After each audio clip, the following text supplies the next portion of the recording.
தேவனுக்கு மகிமை உண்டாவதாக. இந்த நாளிலும் உங்களோடு சேர்ந்து தேவனை மகிமைப்படுத்தி விண்ணப்பங்களை ஏறெடுக்கும்படியாய் தேவன் கிருபை செய்கிறபடினாலே உங்கள் யாவருக்கும் இயேசு நாமத்தில் வாழ்த்துக்கள். ஹல்லேலூயா. என்னுடைய செய்தி உங்களுக்கு புதுமையாய் கடினமாய் இருப்பதாக கருத்துக்களை நான் கேட்டேன். அதுக்கு என்ன காரணம்னு நான் சொல்லிடுறேன். ஒன்றும் இல்லை, விஷயத்தை சொல்லணும் இல்லை, உங்களை விளக்கணும். நீங்கள் உண்மையிலே இயேசுநாதருடைய வசனத்தை நீங்கள் வாசிச்சிருந்தா உங்களுக்கு இந்த பிரச்சனை இருந்திருக்காது. இயேசுநாதரோடு சம்பந்தம் இல்லாதவர்களுக்கு தான் இந்த பிரச்சனை இருக்குது. இதை ஒப்புக்கொள்கிறீங்களா? நான் 4 தலைமுறை சிலுவைக்கள்ள மார்க்கத்தில் பிறந்தவன், புரியும்னு நினைக்கிறேன். நாட்டேர் பேரன். அப்புறம் ஆவி உள்ள வலுசர்ப்பம், ஆவி இல்லாத வலுசர்ப்பம், எல்லா வலுசர்ப்பங்களையும் குறித்து ஆண்டவர் எனக்கு வெளிப்படுத்தினார். நான் அந்த காலத்திலிருந்தே நாட்டேர் மாறிட்ட கேள்வி கேட்பேன். இயேசுநாதர் இப்படி தானே சொல்லியிருக்கார், அப்போஸ்தலர் இப்படி தானே சொல்லியிருக்கார், நாம ஏன் செய்யலை? இப்போ அதே தான் கேள்வி. இயேசுநாதர் இப்படி தானே சொல்லியிருக்கார், அப்போஸ்தலர் இப்படி தானே சொல்லியிருக்கார், ஏன் செய்யலை? உங்கள்கிட்ட அதான கேள்வி, வேறு ஏதாவது கேள்வி இருக்கா? இல்லை இல்லையா?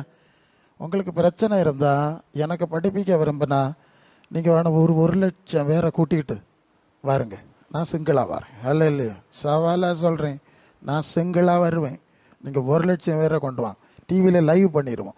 ஏன்னா எனக்கு இதெல்லாம் 3 உரையாடல் டிவியில் இருக்குது. ஒரு இஸ்லாமிக் கான்ஃபரன்ஸில் லைவ் பாதியிலே நடத்திட்டான். நான் தயாராக இருக்கேன், ஒன்றும் பிரச்சனை இல்லை. நீங்கள் எல்லாம் சேர்ந்து என்னை திருத்திட்டா அதுவும் ஒரு பெரிய காரியம் தான். இல்லை என்ன சொல்கிறீங்க? ப்ராப்ளம் இல்லை. ஏன் ஓடுறீங்க, ஒழிச்சு ஓடுறீங்க? நேராக பங்கலாம் நான் நிறைய அனுபவிச்சிட்டேன். ஸோ ஓகே, இப்போ அது காரியம் இல்லை. ஒன்று தாழ்மையாக சொல்கிறேன், இது உங்கள் வாழ்க்கையில் நீங்கள் கடைசியாக கேட்குற செய்தியாக இருக்கும். இல்லையா? எகெயின் சொல்கிறேன், இனி உங்களுக்கு சான்ஸ் கிடைக்காது. ஏன்னா நான் நிறைய அனுபவம் பார்த்துட்டேன். எனக்கு ஒரு உத்தரவாதத்தை ஆண்டவர் தந்தார்.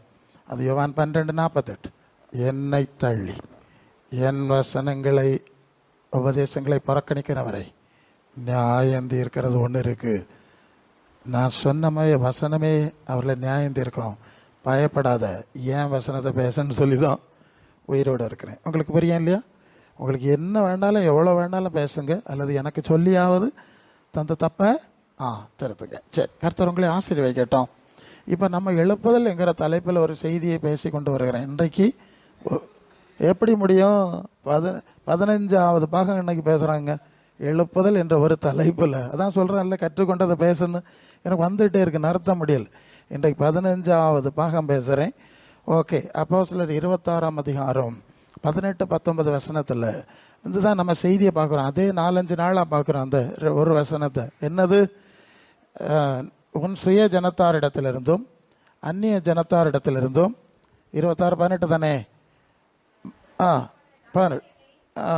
உன் சுய ஜனத்தாரிடத்திலிருந்தும் அந்நிய ஜனத்தாரிடத்திலிருந்து விடுதலையாக்கி அவர்கள் என்னை பற்றும் விசுவாசத்தினாலே பாவ மன்னிப்பையும் பரிசுத்தமாக்கப்பட்டவருடைய சுதந்திரத்தையும் பெற்றுக்கொள்ளும்படியாக அவர்கள் இருளை விட்டு ஒளி நடத்திற்கு சாத்தானுடைய அதிகாரத்தை விட்டு தேவனிடத்துக்கு திரும்பும்படியாய் அவர் கண்களை திறக்கும்படி இப்பொழுது நான் உன்னை அனுப்புகிறேன். அப்படி சரிதானே வசனம்? இந்த வசனத்தை தான் கொஞ்சம் நாளாக 4 வாரம் பார்க்குறோம் நினைக்க, 4-5. ஓகே, அடுத்த வசனம் முக்கியம். 19. நான் அந்த பரம தரிசனத்துக்கு கீழ்ப்படியாதவனாய் இருக்கவில்லை. வார்த்தையை சரியாக பிடிக்கணும். பரலோகத்தை குறித்த மேன்மையான காரியங்களை குறித்த தரிசனத்தை தேவன் பவுலுக்கு கொடுத்த போது அவர் சொன்ன வார்த்தையை நான் அதற்கு உடனே கீழ்ப்படிந்தேன். அல்ல, நம்ம பிரச்சனை என்னன்னா, வருஷ கணக்காக இந்த வேத புத்தகத்தை கையில் வச்சுட்டு இருந்தோம். இந்த பரம தரிசனத்துக்கு நம்ம கீழ்ப்படியதில்லை. இதுதான் நமக்கு பிரச்சனை. இப்போ சண்டையும் பிரச்சனை எங்கே வருது? கீழ்ப்படுகிற ஆளுகளுக்கு. ஆமாம் பாஸ்டர், சரிதான், இது இப்படி தான் சொல்லியிருக்கு. இதெல்லாம் நான் உண்மை சொல்லுவேன், பாஸ்டர்கிட்டே சொல்லியிருக்கேன். பாஸ்டரே, இது எல்லா இடத்துலையும் கழிச்சு போட்ட ஆளுகளாக இங்கே வந்து சேருது சொல்லுது. நேராக சொல்லிடுவேன், அவர்கிட்ட சொல்லியிருக்கேன். எல்லா இடத்துலையும் கழிச்சு போட்டு புறக்கணிக்க ஆளுகளாக இங்கே வாரது. இதுக்கு மேலே இந்த ஆளுகளுக்கு சான்ஸ் கிடையாது. அதனால் அதுக்குரிய ரீதியில் தான் அவங்கள சரிப்படுத்தணும். நீங்கள் இயேசுவை தெரியாதவிய கிடையாது இல்லையா? அது ஓசியா 8:12 என்னுடைய பிரமாணங்களை வேதத்தின் மகத்துவங்களை அவர்களுக்கு எழுதி கொடுத்தேன். அது அந்நிய காரியமாக எத்தனை வரியமாக அந்த புத்தகம் உங்கள் வீட்டில் இருக்குது. நான் இதுலேருந்து தானே பேசிகிட்டு இருக்கேன். ஒரு கேள்வி நீங்கள் எதிர்கேள்வி கிளங்காம பார்ப்போமே, நான் சவால் விட்றேனே. உங்களுக்கு முடியலை கேட்டால் நாங்கள் அந்த கிறிஸ்தவர்கள் இந்த கிறிஸ்தவர்கள். நீங்கள் எந்த கிறிஸ்தவர்களாக இருந்தவனா என்ன? ஹல்லேலூயா. நீங்கள் வெளிப்படுத்தல் 3:5 சொல்லியிருக்கு, ஜெயம் கொள்கிறவன் எவனோ அவனை நாமத்தை கிறுக்கி போடாமல் என் பிதா முன்பாகவும் அவருடைய பரிசுத்த தூதர் முன்பாகவும் யார் அறிக்கையிடுது? டேய், மீண்டும் சொல்லுகிறேன், எத்தனை லட்சம் பிரசங்கிமார் உங்களை படித்து சாட்சி கொடுத்தாலும் சரி, நீங்கள் 3-4 பட்டி கண்ணாடி பட்டிக்குள்ளே வச்சு ஹோம் கோயிங் சர்வீஸ் நடத்தாலும் சரி, ஒருத்தரம் பரலோர் இது கடக்க முடியாது. அல்ல இல்லை, இதுக்கு மேலே ஒரு சாட்சி இருக்குது. அதனால் நான் எகெயின் சொல்லுகிறேன், சாட்சியாக இருக்கணும், சாட்சி சொல்லத்தக்கதாக இருக்கணும். அதை தள்ளிக்கிட்டு சொல்லலை. இந்த சாட்சி எல்லாம் இருந்தாலும் மேலே ஒரு சாட்சி இருக்குது பார்த்துக்க. அந்த ஒரு சாட்சி மட்டும் தெட்டிச்சுன்னா சகலமும் கந்தலாகி போயிடும். அதனால அந்த சாட்சி ஆண்டவர் கொடுக்கத்தக்கதாக வாழு தானே உங்கள்கிட்ட பேசிகிட்டு இருக்கேன். வேற ஒன்றும் பேசலையே உங்கள்கிட்ட. சாட்சி கொடுப்பாரு அவங்கள பற்றி, என் பிள்ளையாக்கும் என் வச்சனத்தில் நடக்கிற ஆளாக்கணும் ஏசுநாத சாட்சி கொடுப்பார கேட்பாமே. யோவா அது மத்தையோ 11:28 என் நாடு ஆனோ நீ வருத்தப்பட்டு பாரசமக்கிறவர்கள் எல்லாரும் இடத்துல வாருங்க, நான் வேலை பார்த்து அது கொள்ளான் தான். அடுத்தது, நான் சாந்தம் மனத்தாழ்மையாக இருக்கிறேன், என் நுகத்தை என்மேல் ஏற்றுக்கொண்டு என்னிடத்துல கற்றுக்கொள்ளுங்கள், அப்பொழுது உங்கள் ஆத்மாக்களுக்கு இளைப்பாறுதல். எத்தனை பேர் படிச்சிய? இந்த ஒரு வசனமும் போகிறேன் இல்லையா? எத்தனை நாள் ஏன் பாதத்தில் இருந்தாய்? நீ வண்டிங்காரன் எடுத்துகிட்டு கோபுரம் கொட்டாரம் திறந்த வாசல் மூடின வாசல் நீ ஓடிட்டு நடந்த நாடகத்தை தூரவை ஏன் பாதத்தில் எத்தனை வருஷம் இருந்தான்னு கேட்பார். எத்தனை நாள் இருந்தா?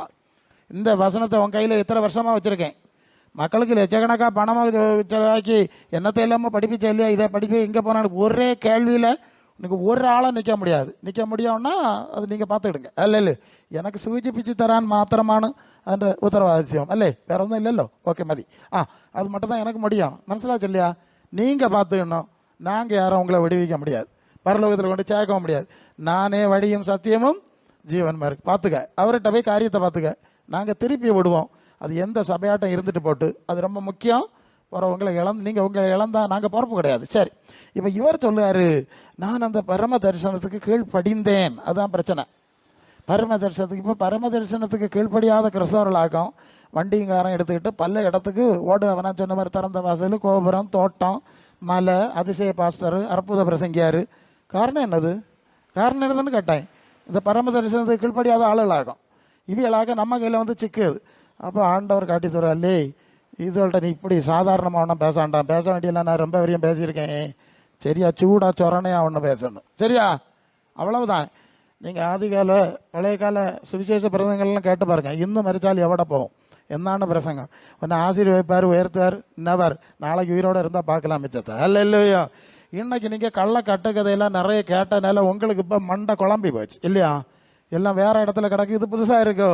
நான் ஒருத்தன் தானே பேசுகிறேன், வேற எல்லாம் நிறைய பேசுகிறேன் இல்லையா? அவர் சொன்ன மாதிரி ஒரு ஆள் தான், ஒரு எலியா ஒருத்தன் தான், மெகாயா ஒருத்தன் தான், யோனா ஒருத்தன் தான். கள்ளப்பேவ நிறைய பேர் கிடக்கான், மலிவு. அதான் சொல்லியிருக்கு இல்லையா? அது என்னது? சுய இச்சைக்கேற்ற 1-2 தீமோத்தேயு 4. அது எப்படி? சமயம் 2. சமயம் வாய்த்தாலும் வாய்க்காவிட்டாலும் ஜாக்கிரதையாக திருவசனத்தை பிரசங்கம் பண்ணும். எல்லா நீடிய என்னெல்லாம் இருக்குது? சாந்தமாக பேசணுமா, உபதேசத்தோடு பேசணுமா, கண்டனம் பண்ணி பேசணுமா, கடிந்து கொண்டு பேசணுமா, புத்தி சொல்லி பேசணுமா. ஏன்னா அவர்கள் ஆரோக்கியமான உபதேசங்களை பொறுக்க மனதில்லாமல் தங்கள் சுய இச்சைக்கேற்ற போதவர்களை திரளாய் சேர்த்து கொண்டு சத்தியத்தை விட்டு விலகி கட்டுக்கதைகளுக்கு சாய்ந்து போகும் காலம் வரும். நீயோ எல்லாவற்றிலும் மன தெளிவுட உள்ளவனாயிரு, தீங்கு அனுபவி, சுவிசேஷனுடைய வேலையை செய், உன்னுடைய ஊழியத்தை. புரிஞ்சுதா? கடைசி ஒரு தரம் நீங்கள் தப்ப மாட்டிய, எனக்கு நல்லா தெரியும். நான் நிறைய அனுபவத்தோட பேசிகிட்டு இருக்கேன். ஆண்டவருடைய வசனத்துக்கு கீழ்ப்படிஞ்சு அவர் இருக்க இடத்துக்கு போகிறக்குள்ள வழியை இந்த காலத்தில், நாட்கள் பொல்லாதவனால் காலத்தை நீங்கள் பிரயோஜனப்படுத்தி கொண்டா உங்களுக்கு நல்லது. வேறு நாங்கள் என்ன செய்ய முடியும்? சரி, அப்போ இப்படி கீழ்ப்படியாமல் நாங்கள் போவோம். கீழ்ப்படியாமல் நிறைய பேர் போகிறாவே இல்லையா? முதல்ல இயேசுநாதர்கிட்ட போய் பார்க்குது, காரியம் நடக்கலைன்னா உடனே இயேசுநாதருக்கு இறைவனுக்கு ஒரு அம்மையை உண்டாக்குது. இனி அம்மா சொன்னால் ஒரு ஆளை மோங்க கேட்பான். கொள்ளாமல் இப்படி தான் நடக்குதுன்னு சொல்லு. நான் வேற இனி இப்போ இயேசுநாதர் கேட்க சொன்னால் நேராக கேட்க மாட்டார். அம்மையிட்ட சொல்லி மோனை காக்கா பிடிச்சனோ. கள்ள மார்க்கம் இப்படி தானே உலகத்தில் இருந்துகிட்டு இருக்கு. இனி அதுக்கு அடுத்தது புனிதர்கள். யார் யாரெல்லாம் அற்புதம் செய்தாங்களோ அவங்க எல்லாம் புனிதர் பட்டம் கொடுத்துடணும். இப்படி 33 கோடி அப்படி இருக்கணும்னு நினைக்கேன். தேர்ந்துக்கிட்டு ஓட்டத்திலேயாக ஆளுவ வட்டங்கிறங்கிட்டு அந்த இடத்துல இப்படி நேர வெளியே சொன்னா கொஞ்சம் கசக்கத்தான் செய்யும் இல்லையா? என்ன சொல்லுதே நீங்கள்? ஏன்னா அப்படி பழவுன்னு ஆளுவா இல்லையா? சில ஆளுவெல்லாம் 30 வரையும் 40 வரையும் இப்படியே சுற்றி பழவுன்னு ஆளுகளுக்கு இந்த பிரசங்கம் பண்ணால் கொஞ்சம் கசக்கத்தான் செய்யும். நம்ம வேற வழியில் கள்ள வழியிலோடி நடந்து இறைவனுக்கே தள்ளையை உண்டாக்குனவன் சாதாரண ஆளுவலா? கொள்ளாமல் அவங்களுக்கு இறைவனின் தாய் கடவுளுக்கே அம்மையை உண்டு பண்ண மார்க்கம் சாதாரண ஆளவளாக இருப்பா அவளா? இனி அவளுக்கு தள்ள எங்கே இருக்க ஆளு எனக்கு தெரியல. இல்லையா போனா இல்லையா? அப்படிப்பட்ட பாட்டு கிறுக்கு கூட்டமாகும். இதை சாத்தான் கூட்டம்னு சொல்லவா, வேற கூட்டம்னு சொல்லவா, வேற ஏதாவது வார்த்தை இருக்கா? இல்லாட்டாக்க சோப்பை போட்டுங்க தள்ளிங்க, சோப்பை போட்டுங்க தள்ளிங்க. ஓ, அதுக்கு வேற ஆளை பாருங்க போங்க. இல்லையா? மனம் திரும்பி கோணப்பட்டியடா உனக்கு நல்லது. நான் போய விரும்பல. சரி, உங்களுக்கு கொஞ்சம் எச்சரிக்க வேண்டிய கடமை. சரி, பேசிய 2:3. அப்போ பரம தரிசனத்துக்கு கீழ்படியலை. கீழ்படியாமலாக்கும் இங்கே எல்லாம் கதவு பூட்டி கிடக்குன்னு வேற எங்கேயோ திறந்து கிடக்குன்னு ஓடுது. கொள்ளாமா? இந்த அளவுக்கு என்ன நடக்குன்னு கேட்போம். அது எபேசியர் 2:3. அவர்களில் நீங்கள் இந்த காலத்திலும் இவ்வுலக வழக்கத்தின்படி கீழ்ப்படியாமையின் பிள்ளைகளிடத்துல இப்பொழுதும் கிரியை செய்கிற ஆகாயத்து அதிகார பிரபு ஆகிய ஆவிக்கேற்றபடி நில்லுங்க. எந்த ஆவி அது? எந்த ஆவி? அதுக்கு முன்ன ஒரு வார்த்தை இருக்கு, கீழ்ப்படியாமையின் பிள்ளைகளிடத்தில் கிரியை செய்கிற அந்த வார்த்தை தான். கீழ்ப்படியாது. நீங்கள் பரமதரிசனத்தை கீழ்ப்படியாத ஆளுகளுக்கு நடக்க சம்பவமாக ஆவியனார் பேசிகிட்டு இருக்கார். கீழ்ப்படியலை இல்லையா? அப்போ அவங்களுக்கு என்ன சம்பவிக்கும்னா ஆகாயத்து அதிகார பிரபுவின் ஆவி கொடுக்கப்படும். எப்படியா? அது உலக வழக்கத்தின்படி இழுத்து செல்லும். அடுத்ததற்கு மனசு மாம்சம் படிதான். அதான் இந்த மனசு மாம்சம் படிதானே நடக்குது, சுற்றி நடக்குது. அவைகளுக்கு அங்கே மனம் திரும்புதல் குணப்படு அது ஒன்றும் கிடையாது. சும்மா மனசு மாம்சம் தோணு மாதிரி வழிபாடுகள் இருக்கும், நடக்குது. அப்போ இப்படிப்பட்ட ஆவி கொடுக்கப்படும். இது எந்த ஆவின்னு கேட்டால் எபேசியர் 6:12 வான மண்டலங்களின் பொல்லாத ஆவி. அதானே ஆகாய மண்டலத்து அதிகார பிரபுவின் ஆவி. 2 தெசலோனிக்கர் 2:9-12 வரை அவர்கள் சத்தியத்தை அங்கீகரியாமல் அந்த அக்கிரமக்காரன், அந்த வார்த்தை வந்து அக்கிரமக்காரனுடைய வருகை என்னத்தை எப்படி இருக்கும்? அதை வாசிவோம். 2 தசை 2:9. அக்கிரமக்காரனுடைய வருகை சகலவித சாத்தானுடைய செயலின்படி வல்லமை, அடையாளம், பொய்யான அற்புதம், கெட்டு போறவர்களுக்குள்ளே அநீதினால் உண்டாகும், வஞ்சகம், ஏமாற்று மோசடிகளாலும் இருக்கும், ரட்சிக்கப்படத்தக்கதாய் சத்தியத்தை அன்புடனே அங்கீகரியாதபடினாலே அப்படி நடக்கும். அவர்கள் சத்தியத்தை அங்கீகரியாமல் பொய்யை விசுவாசிக்கிறபடினாலே அவர்கள் பொய்யை விசுவாசிக்கத்தக்கதாய் கொடிய வஞ்சகத்தை தேவன். சரியா? இதுக்கு மேலே தாண்டி போனேன்னா இப்போவே நிறைய ஆகாத அதிகார பிறகு நாவில தான் ஆடிட்டு இருக்கு. அது எனக்கு தெரியும். ஆமாம், நீங்கள் பரிசுத்தாவின்னு சொல்லிக்கிடணும். எங்களுக்கு தெரியுமே பரிசுத்தாவிக்கு அசுத்தாவிக்கு வித்தியாசம் தெரியாமலா இத்தனை வரையும் ஊழியத்தை செஞ்சுட்டு இருக்கோம். அதில் எங்களுக்கு தெரியும். நீங்கள் பரிசுத்தாவி நினச்சிக்கணும். பரலோகத்திலிருந்து வந்த ஆவி வந்தால் பரலோக சிந்தை வரணுமா? ஆவியினுக்கு 9 கோணம் வரணுமா? இந்த பரலோக ஆவி வந்து இயேசுவும் அப்போஸ்தலனும் எழுதின சத்தியத்தில் நடத்துமா? இத்தனை வரையும் நடத்தல இல்லையா? அப்போ உங்களுக்குள்ள இருக்குது பேதானேன்னு கேட்டேன். நீங்கள் அந்நிய பாஷையெல்லாம் பேசட்ட பேசுறது எத்தனை கேட்டேன் நாங்கள். அல்ல இல்லையா? இயேசு சொன்ன உபதேசத்துக்கு நேராக உனக்கு ஆவி நடத்தலை. அப்போஸ்தலராக பேதுரு, பவுல், யோவான் இதை தான் வச்சுருக்கோம். இதுக்கு நேராக நீ இத்தனை வரி ஆவி இன்னும் அதுக்கு கீழ்படியலை இல்லையா? அது என்னெல்லாம் இருக்குன்னு நீங்கள் படித்து பாருங்கள். தமிழில் தானே இருக்குது.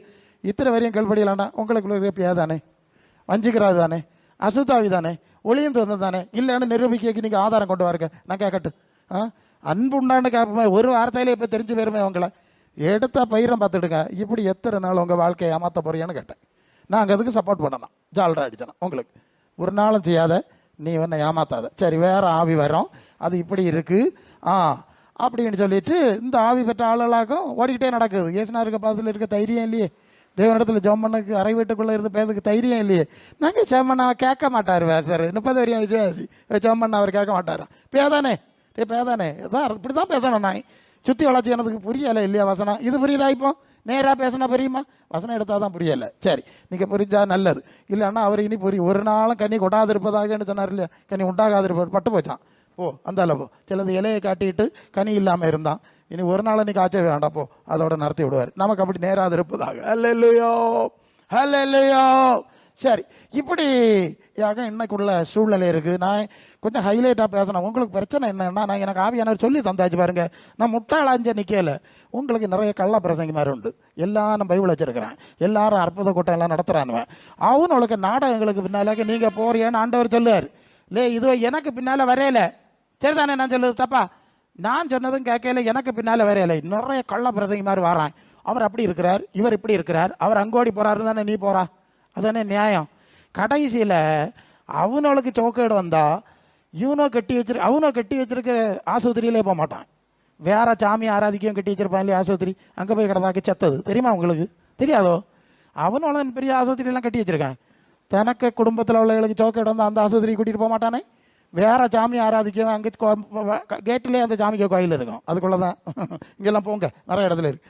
அங்கே போய் ஆகும் இவனு சிலது போயிட்டு வந்திருக்கு, சிலது அங்கேயே அடக்கம் ஆகி பார்சல் பண்ணி கொடுத்து விட்ருக்கானுவன். இப்போ கல்லறையில் ஆராதனை நடத்திட்டு இருக்கானுவன் போட்டு. நான் சொல்லு, ஆனால் விழா வாரியாக போடுவோம். உனக்கு இந்த மாதிரிப்பட்ட ஆளுகள் தானே வேணும். அன்னைக்கு இஸ்ரவேலர்கள் இயேசுநாதருக்கு விரோதமாக சண்டை. மேசியா மேசியா வந்திருக்கேன்னு சொல்லுவாரு, என் கிரியை பாரு, பிதாவானவர் செய்கிற பாருன்னா கேட்கல. நிறைய பேர் கேட்கல. அவரை கல்லறியணும், கொல்லணும். கடைசியில் எப்படி பிடிச்சி கொண்டு எங்கே கொண்டு விட்டாச்சு?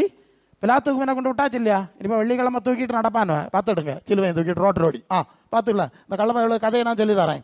அங்கே பிலாத்துக்கு கொண்டு விட்டாச்சு. பிலாத்து பார்க்க இவ்வளவு பெரிய நீதிமான், இந்த நீதிமான இடத்துல நான் ஒரு குற்றத்தையும் காணல. சரிதானா? உங்களுக்கு புரியுதான்னு கேட்டேன். இந்த நீதிமான்கிட்ட ஒரு குற்றத்தையும் காணல. நான் இவனை விடுதலை பார்க்க போறேன்னு சொன்னா அவனு சொல்லுவான், யாரு இந்த மேசியாவுக்கு காத்து கடந்தானவளே அவ இஸ்ரவேலர்கள். அவரு சொல்லுவான, இல்லை இல்லை இவனை சிலுவையில் அறையணும். அப்போ பண்டிகைக்கு ஒருத்தனை விடுதலை பண்ணுவாங்க இல்லையடே, அப்படியாவது இந்த ஆளை விடுதலை பண்ணுவேன். நீதிமான் இல்லையாண்ணா? எங்களுக்கு இந்த நீதிமானா இயேசு வேண்டாம், கள்ளப்பையன் வேணும். கள்ளன் யாரு? பரபாஸ். கொலைபாதகத்து நிமித்தம் கைதா இருந்த ஒருத்தர் தானே கள்ளனும் கொலைபாதகன்னு சொல்லியிருக்கு இல்லையா? கலாயக்காரன் கள்ளம் வேணும்னு கேட்டாவ. யார் வரும்? டேய், இதாக உங்க நிலைமை. இப்போ நேராக தான் பேசணும். உங்களுக்கு இயேசு வேண்டாம், இந்த கள்ளப்பைய வேணும். இதுதானே உண்மை. இப்போ கேள்வி வந்துட்டு, இயேசு வேணுமா அந்த கள்ள மாதிரி வேணுமா? ரெண்டிலோட தெரிஞ்சுக்க. மாட்டிக்கிடுவேன், நீ மாட்டிக்கிடுவேன் சொன்னானுவேன். சரி, கொடுத்தாச்சு. சிலுவையில் அரைஞ்சு கொண்டாச்சு. கிறிஸ்துவுக்கு 70 எருசலேமே உடச்சி எல்லாரையும் விரட்டி 2000 வருஷம் கிடந்து பட்டப்பாடு வரலாற்றில் படித்து போயிருங்க. நான் அதை பேச விரும்பலை. இப்போ என்ன பாடு பார்த்துடுங்க.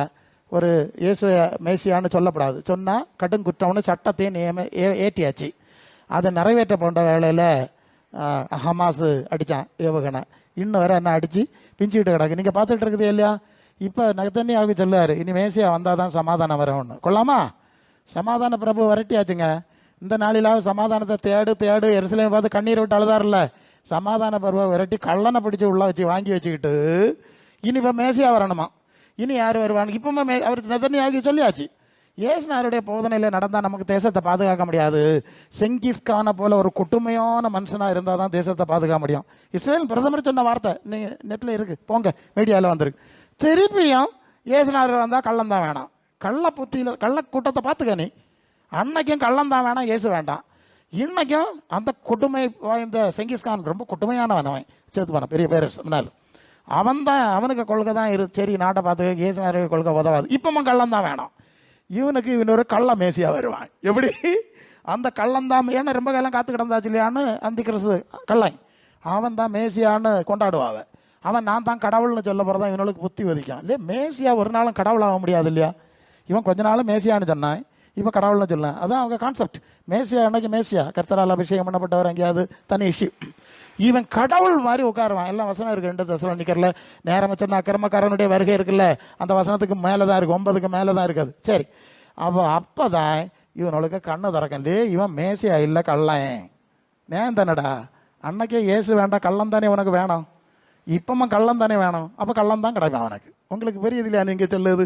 அதான் நான் சொல்லுது. இந்த செல்வக்கள்லாம் கள்ளமாரி கூட்டத்துக்கு தான் போகணும், பரிசுத்தவான்களுடைய போக முடியாது, நீதிமான்களுடைய ராஜ்யத்துக்கு போக முடியாது. நான் நிறைய வசனங்கள் சொல்லியிருக்கேன்.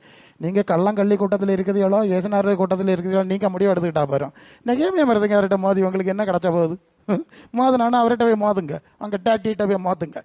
சரி, உங்களுக்கு புரிஞ்சா? சரி சரி, கொஞ்சம் விழிப்பாக நடந்து கொள்வது நல்லது. சரி, இப்போ இவர் சொல்லுகிறார், நான் பரம தரிசனத்துக்கு கீழ்ப்படிந்தேன். அது என்ன தரிசனம் பார்த்துறோம்? பிலிப்பியர் 3:8 சீக்கிரம் 3:8 படிச்சிருங்க.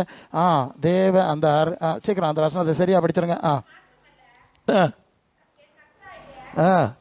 கிறிஸ்து அறிவேன், மேன்மைக்காக எல்லாவற்றையும் நஷ்டமென்று விட்டேன், ஆதாயப்படுத்திக் கொள்ளத்தக்கதாக. 10ஆம் வசனம் வாயினி. இப்படி அவரையும் உயிர்த்தெழுதலின் வல்லமையும் பாடுகளின் ஐக்கியத்தையும் அறிகிறதற்கு அவருடைய மரணத்துக்கு ஒப்பாக மரணத்துக்குள்ளாகி எப்படி ஆயினோம் இயேசு கிறிஸ்துவுக்கு ஒப்பான முதலாம் மரித்தவருக்கு உயிர்த்தெழுதலுக்கு உள்ளாகும்படி தகுதியாகும்படி அவருக்காக எல்லாவற்றையும் நஷ்டமென்று விட்டேன், குப்பையுமா எண்ணுகிறேன், அடைந்தாயிற்று அல்லது முற்றிலும் தேறினவனானேன் என்று எண்ணாமல் கிறிஸ்து இயேசுவுக்குள் நான் எதற்காக பிடிக்கப்பட்டேனோ அதை பிடித்து கொள்ளும்படி ஆசை. பார்த்துக்க பரம தரிசனத்தை பெற்றுக்கொண்ட பவுல் எந்த அளவு தன்னை அர்ப்பணித்தார். அநித்தியமான தனக்கிருதைகள், பெரிய கோடீஸ்வரன் சொல்லுகிறார்கள், எல்லாவற்றையும் நஷ்டமும் குப்பையுமா எண்ணக்கூடிய அளவுக்கு அவர் தன்னை அர்ப்பணித்தார் என்ற ஒரு காரியத்தை பார்க்குறோம். நீங்கள் என்ன செய்திய கொஞ்சம் வரியமாகவே நாங்கள் தாத்தா காலம் பாட்டா காலத்திலே கிறிஸ்தரிமைகள்னு சொல்லிட்டு நடக்குதே இல்லையா? கிறிஸ்தரிமைகள்னு சொல்லிட்டு தானே நடக்குதே இல்லையா? உங்கள் லட்சணம் எப்படி இருக்குன்னு நீங்கள் பார்த்துக்கிடணும். நான் வேதத்தையாக சொல்லிட்டு இருக்கேன், பவுலையாக காட்டேன். அவன் அந்த மகிமை மேன்மையை அடையும்படி நான் எல்லாவற்றையும் விட்டுவதற்கு தயாராகி விட்டேன். இப்போ நமக்கு பரம தரிசனம் கிடையாது பாருங்க, பூலோக தரிசனம். பூமியின் உயர்ந்த தரிசனத்துக்கு இதுல நீ ஏசு வேசுன்னு ஓடு, நீ மனசாட்சியில் நெஞ்சில கை வச்சு பேசு, நீ பரம தரிசனத்துக்கு ஓடு ஆளா? நீ பூலோக தரிசனத்துக்கு ஓடு ஆள் இல்லையா?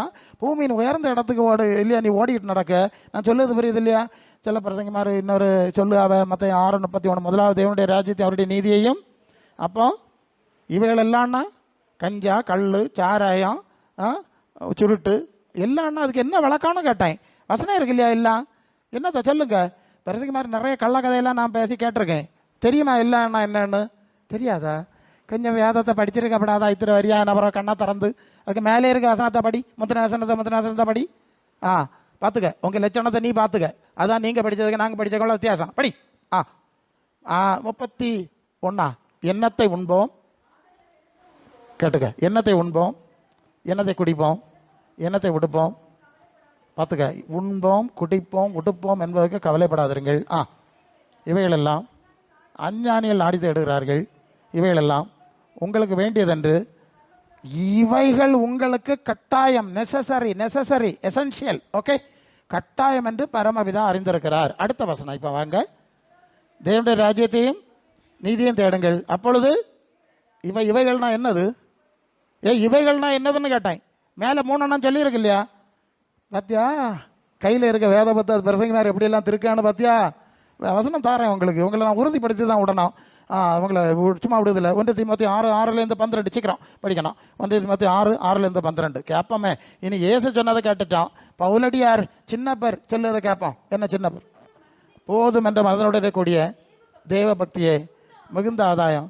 நல்லா பார்த்துக்க, உலகத்திலே ஒன்று கொண்டு வந்ததில்லை, கொண்டு போவதும் இல்லை. நிச்சயம் உண்ணம் ஒடுக்கம் இருந்தால் போதும் என்று இருக்க கடவோம். ஐஸ்வர்யவான்களை விரும்புகிறவர்கள், வார்த்தையில் ஒவ்வொன்றா படிச்சுக்க, சோதனை, கண்ணி, மகேடு, அழிவு, அதுக்குள்ள அமிழ்த்துகிற மதிகேடு, இச்சைகளில் விழுகிறார்கள். பண ஆசை தீமைக்கும் வேறா இருக்கிறது. இச்சித்து விசுவாசத்தை விட்ட வழி வேதனைகளால் உருவ குத்தி கொண்டிருக்கிறார்கள். என்ன பாரு, பார்த்துக்க, நீயோ தேவனுடைய மனுஷனே, இவைகளையிட்டு ஓடி அநீதி, தேவ பக்தி, விசுவாசத்தை, அன்பையும் பொறுமையும் சாந்த குணத்தையும் அடையும்படி நாடு. விசுவாசத்திலே நல்ல போராட்டத்தை போராடு, நித்திய ஜீவனை பற்றி கொள்ளு, அதற்காகவே நீ அழைக்கப்பட்டாய். சாட்சிகளுக்கு முன்பா அரைக்கவா. நீ எதுக்கு ஓடுவா? உன் நெஞ்சில் வச்சு பேசு. நீ எதுக்கு ஓடுவா? இத்தனை வரையும் ஓடிட்டு நடக்குதியா வடக்கதக்கா? எதுக்கு ஓடுவா? ஒன்றா ஒடுக்கும் போதோன்னு தான் ஓடுதியா? போதும் என்ற மனசு போதோன்னு ஓடுதியா? அன்பையும் சாந்த குணத்தையும் நாடு, நித்திய ஜீவன் அடைகிறதுக்கு ஓடுதியா? கொஞ்சம் வரியமாக திருங்குதியா இல்லையா? ஓடுதியா இல்லையா? நீங்கள் நியாயம், உங்கள் மனசு உங்கள் நியாயம் தீக்கட்டு, நான் தீர்க்க வேண்டிய அவசியம் இல்லையே. அப்போ இந்த அனுபவம் இன்னைக்கு இல்லை. இவ எல்லாரும் வசனங்களை தப்பா சாசு புரட்டி பேசி, யோவான் 14:27 சொல்லுது. வாசிச்சுட்டு வச்சுக்கிறேன், 2 வசனம் மட்டும் வாசி வச்சுக்கிறேன். 14:27 உலகம் சமாதானத்தை உங்களுக்கு வைத்து போகிறேன், என்னுடைய சமாதானத்தை உங்களுக்கு கொடுக்குறேன். உலகம் கொடுக்குற பிரகாரம் உங்களுக்கு ஏசு டேடின்னு அலறிட்டு என்னத்துக்கு ஓடுா? நீ என்னத்துக்கு ஓடான்னு? உலகம் தரமாட்டேன்னு சொல்லிட்டார். நான் நித்திய ஜீவனை தருவேன்னு சொல்லிட்டார். ரொம்ப முக்கியம். அது எபேசியர் 1 அந்த வசனம் சொல்லுது, உன்னதங்களில் சகலவித ஆசீர்வாதங்களினாலும் அவர் நம்மை ஆசீர்வதித்திருக்கிறார் அப்படின்னு சொல்லி. அது எபேசியர் 1:3 வாசிச்சுக்கிறான். இயேசு கிறிஸ்துவின் தேவனுக்கு ஸ்தோத்திரம், கிறிஸ்துவுக்குள் என்ன பார்த்துக்க, உன்னதம்னா மேலே, உன்னதங்களில் ஆவிக்குரிய சகலவித ஆசீர்வாதங்களினாலும். உனக்கு உன்னதம் வேணுமா பூமி வேணுமா? வசனத்தை சரியா பிடிச்சுக்க. ஹல்லேலூயா. இப்படி இல்லையா, நீங்கள் குட்டிச்சவராகி போயிட்டு நாங்கள் பரலோகத்துக்கு போவோம், நாங்கள் என்னத்தையோ போவோம்னு சொல்லிட்டு நடக்குது. பூமியில் கிடக்குதியா, ரட்சிக்கப்படலை. நீங்கள் உங்களை ரட்சிக்கப்பட்ட படத்தில் சேர்க்க முடியாது. நீங்கள் ரட்சிக்கப்படவும் இல்லை, உங்களுக்கு பரிசுத்தாவியம் கிடையாது.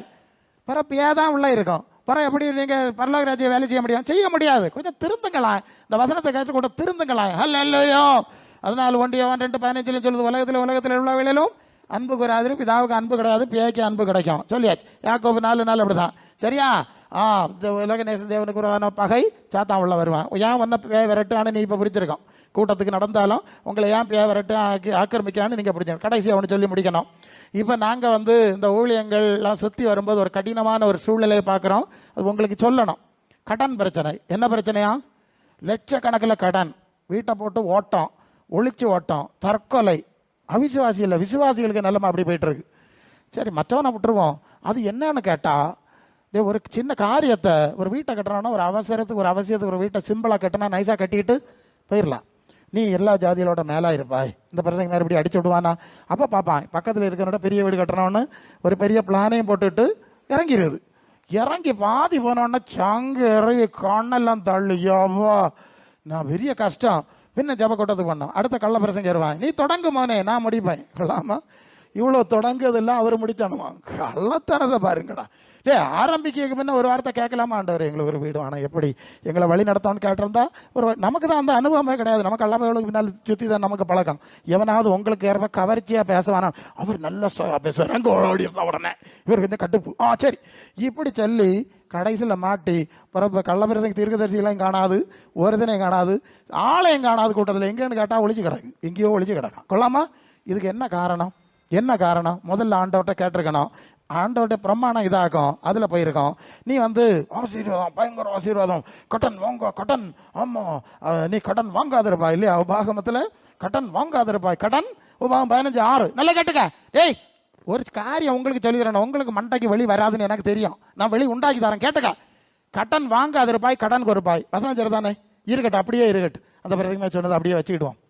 இப்போ பையாச்சு, இறங்க அவரை கடன் வாங்கியாச்சு. எத்தனை வாங்கியாச்சு? முதல்ல 5 லட்சம் இல்லையா? 5 லட்சம் வாங்க அவ்வளோ உனக்கு மண்டையில் உரைச்சிருக்கணும். கடன் வாங்காதிருப்பாயினாக்க வார்த்தை.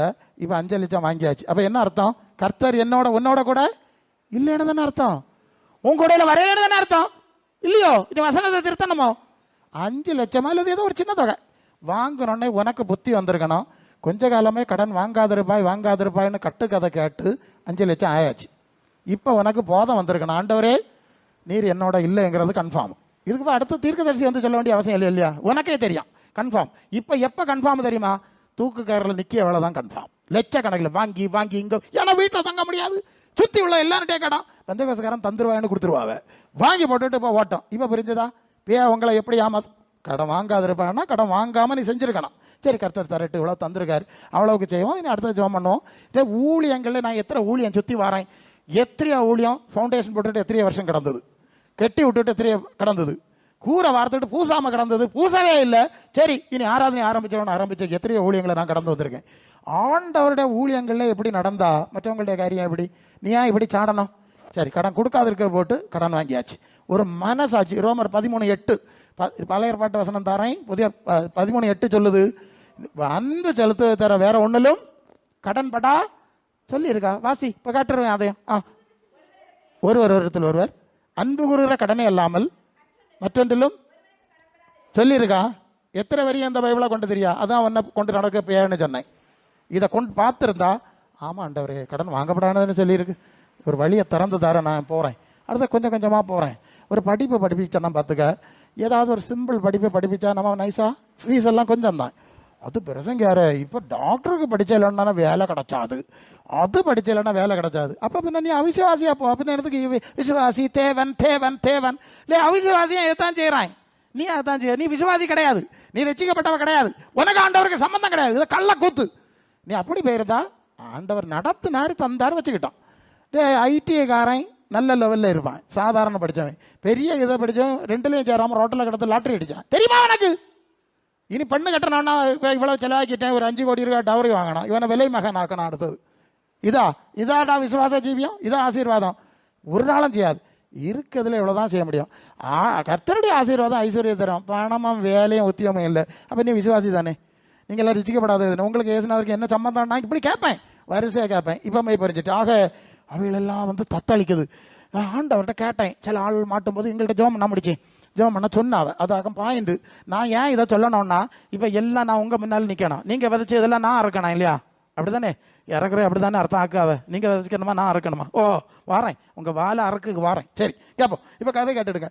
அப்போ சோம் பண்ணுங்க, சோம் பண்ணுங்க. அப்போ சோம் பண்ண ஆண்டவர் சொல்லாரு, இல்லை இது ரசிக்கப்படலை, மனம் திரும்பலை.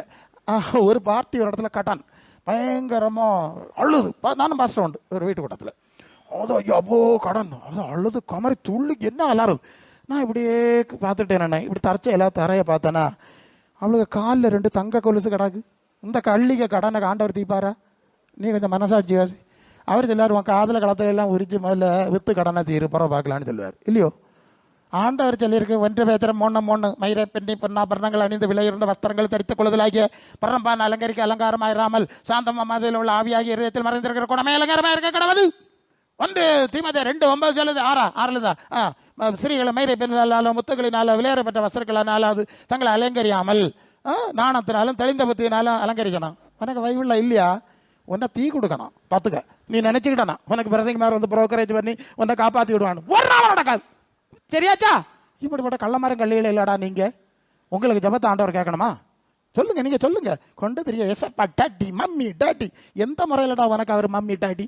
அது ஒரு சொல்லு, நான் கேட்கட்டும், ஷார்ட்டாக கேட்போம். டே இப்படி கிடக்குது.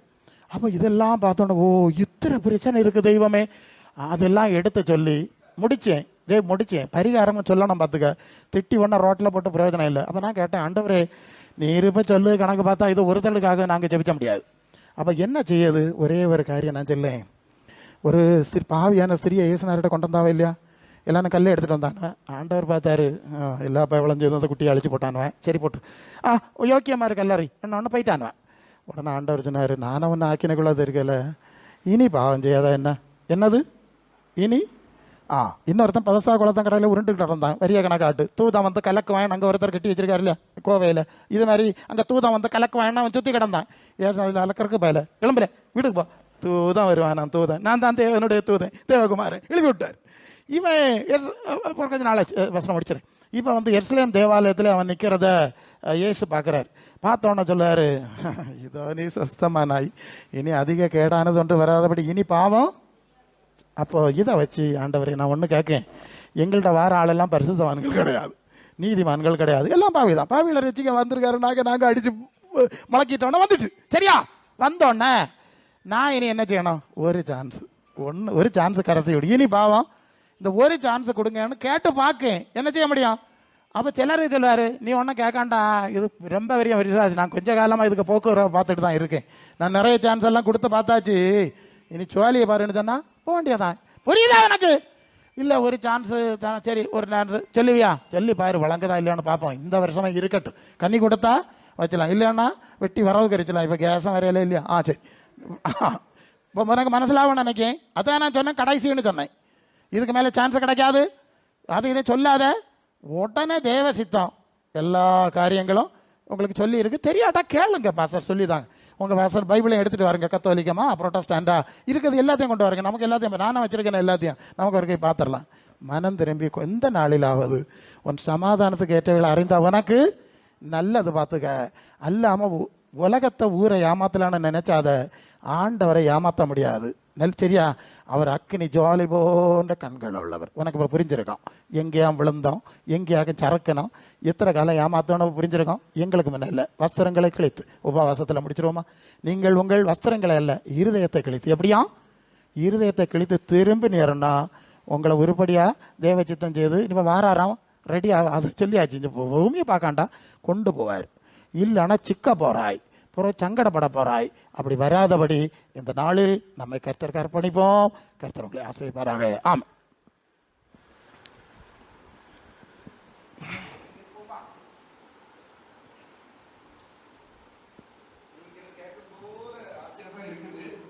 இருந்தாலும்